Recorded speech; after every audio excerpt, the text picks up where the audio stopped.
Mais avant cela, comme toujours, nous allons écouter l'homélie des révérends pères Pierre Ngoma Ngoma, missionnaire lazariste. Avant cela, je vous invite de nous préparer à travers cette surprise.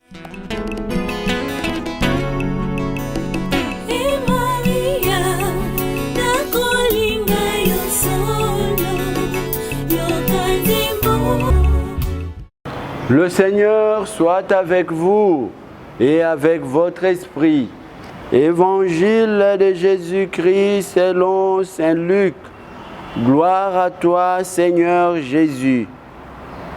Au chapitre 10e, les 12 premiers versets, nous ajoutons du 17e au 20e verset.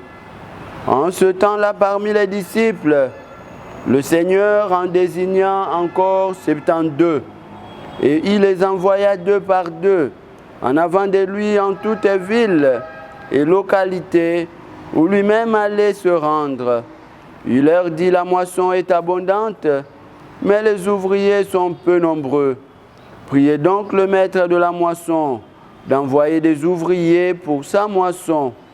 Allez, voici que je vous envoie comme des agneaux au milieu des loups.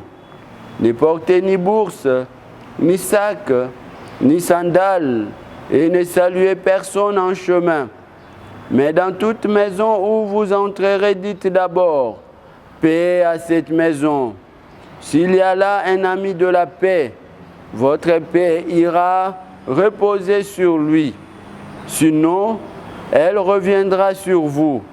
Restez dans cette maison, mangeant et buvant ce que l'on vous sert, car l'ouvrier mérite son salaire.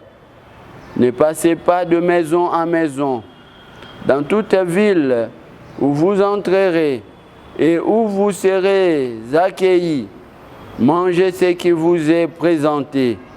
Guérissez les malades qui s'y trouvent et dites-leur, le règne de Dieu s'est approché de vous.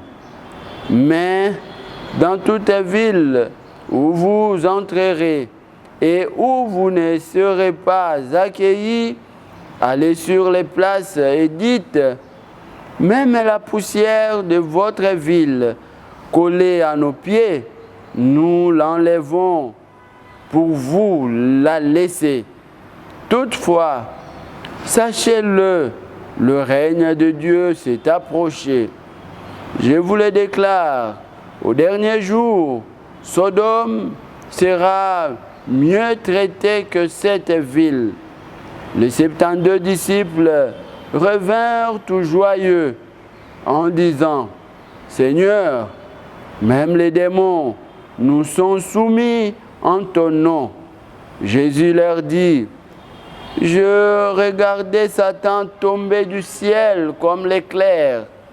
Voici que je vous ai donné le pouvoir d'écraser serpents et scorpions et sur toute la puissance de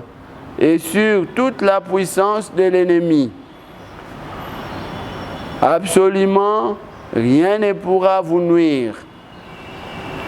Toutefois, ne vous réjouissez pas parce que les esprits vous sont soumis, mais réjouissez-vous parce que vos noms se trouvent inscrits dans les cieux. Acclamons la parole de Dieu. Louange à toi, Seigneur Jésus. Frères et sœurs dans le Christ, Shalom. L'évangile de ce 14e dimanche du temps ordinaire est essentiellement axé sur la confiance en Dieu et sur la mission. Le Christ est le missionnaire du Père et nous sommes les missionnaires de la nouvelle alliance. Nous pouvons déjà comprendre que la mission admet une dimension communautaire, faisant référence à la synodalité et à la dimension universelle de l'Église. L'Église qui est toujours en sortie pour atteindre toutes les périphéries existentielles est une Église qui a l'homme comme priorité, le salut de tout homme et de tout l'homme. C'est le Christ lui-même qui définit